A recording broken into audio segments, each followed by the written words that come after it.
অনেকদিন পর চলে আসলাম বাড়িতে। আর বাড়িতে এসে বেশ ভালোই লাগছে। ওই বাড়ির জন্য মন খারাপও করছে অবশ্য।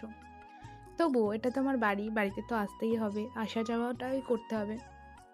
তো বাড়িতে ছিলাম না অনেক কটা মাস। আর বাড়ির আশেপাশে বলো বা বাড়ির ভিতরে অনেকটাই নোংরা হয়ে আছে। সোমনাথ তেমন সময় পেত না পরিষ্কার করার। ও আসতো অনেক রাত করে, আবার ডিউটিতে বেরোতো অনেক সকাল সকাল। তো আমি যে কদিন আছি তার মধ্যে চেষ্টা করব যতটা সম্ভব পরিষ্কার করা যায়।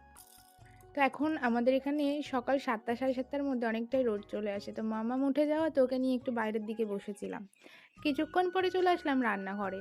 এখানে রান্না বসিয়ে দিয়েছিলাম, ভাত আর ডালটা হয়ে গেছিলো। আর এখানে হচ্ছিল পালং শাক, আর করতাম ফুলকপি আলুর একটা সবজি। তো ঘুম থেকে উঠে যাওয়াতে ওকে নিয়ে একটু চলে গিয়েছিলাম ঠাকুর ঘরে গোপুর দর্শন করতে। তো ও এমন এমন সময় ঠিক ঘুমায় না, তার মাঝখানে আমি অনেকটাই কাজ করে নিতে পারি। তো কিছুটা রান্না হয়ে যাওয়ার পরে ওকে বসিয়ে দিয়ে আমি খেয়ে নিচ্ছিলাম। ওকে দুটো খেলনা দিয়ে শুইয়ে দিয়েছি। তো আমি বলছিলাম খেলো খেলো খেলো খেলো খেলো মামাম মামা, খেলো আর ওগুলো দিয়ে ও নাড়াচ্ছিল খেলো। আর মজা পাচ্ছিল। তো সেই ফাঁকে আমিও খেয়ে নিয়েছিলাম। আর ও না ঠিক বোঝে যে এখানে ওকে মানে আমার বাপের বাড়িতে ওইখানে যেমন সবাই কোলে নিত, এখানে তেমন কেউ নেই।